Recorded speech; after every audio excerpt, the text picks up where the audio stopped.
This is Forest After Dark. Well, after dark. It is currently 12:41 a.m. on Sunday morning, April 26th, and I'm just coming to you with another little update as I'm working on my book, the second book of a trilogy of books set in a cyberpunk world. First book was The Glass God, link in the description below to find that on Amazon. And I have a baby son, and I have to feed him at midnight every night. That's my turn, and then my wife does it at 3. Um, and I didn't actually get to write a whole lot tonight. I think overall I probably wrote. Oh, let me highlight this real quick. See if I can find out. Here we go. It was 291 words. I only wrote 291 words tonight. I am going to bed right after this. um, and I think a lot of people when they feel inspired to sit down and write a book, they think they need to get like 1,000 words or 1,500 words done in one sitting, if not more. Some people like feel inspired to go hours, to write. I used to have that kind of time. I used to have that kind of time to be able to, just write and write. And I would go for hours and I would go late at night. And because my brain tends to work better, when it comes to brainstorming, at night or feeling inspired to write than it does during the day, which is odd but true. For me, the darker it is outside, the better. Um, it's at night is usually when my brain works best. So the fact that I only wrote 291 words tonight, totally fine. And if you're the type of person that only gets like 200, 250, 300 words done per session, that's okay too, because that might be a pretty awesome like 250, 300 words. Especially when it comes to dialogue-driven scenes, I really pay very close attention to the way that the characters interact with each other. I love writing good dialogue. And one of the reasons why I love writing good dialogue um, is because there are many different versions of that dialogue that you can come up with until you settle on one that you like.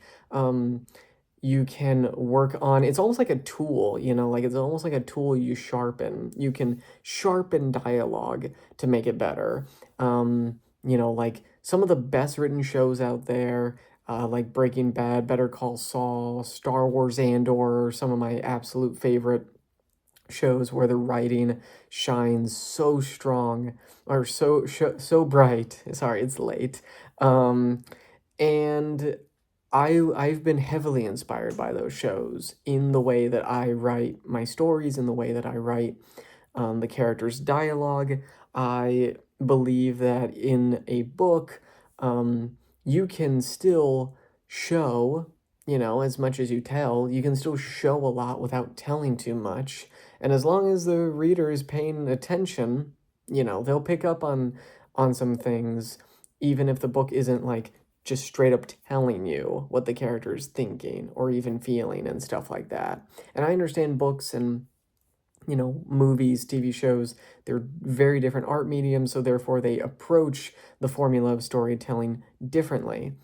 But you also find that a lot of the rules still coexist with each other, they still converge. Um, so there is still a lot of power behind show, don't tell, in writing a book. I don't like spelling things out for people. I like people to be able to kind of pick up on the hints and the clues that I leave, and a lot of that can be found in the dialogue. A lot can, if a character is saying nothing, sometimes the character could be saying a lot. If the character is saying the character can say so much with so little. So a little bit of a tangent. I went from talking about how writing, like only a few hundred words a night is perfectly acceptable. Sometimes you get your best material when you only have had the time to write that much because that 250 words or that 300 words was the focus of the night. So it can, be a really strong section that hopefully later you won't have to edit as much or as heavily. And then second is dialogue. I love writing sharp dialogue.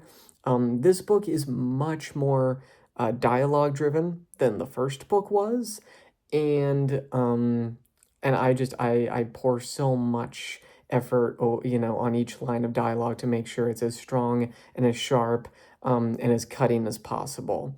I even keep on my notes app on my phone, I keep a file where I just have dialogue ideas, and I'll list all these ideas of dialogue that come to my head. This is what I want a character to say later, in reference to this particular event or this particular, aspect of this character.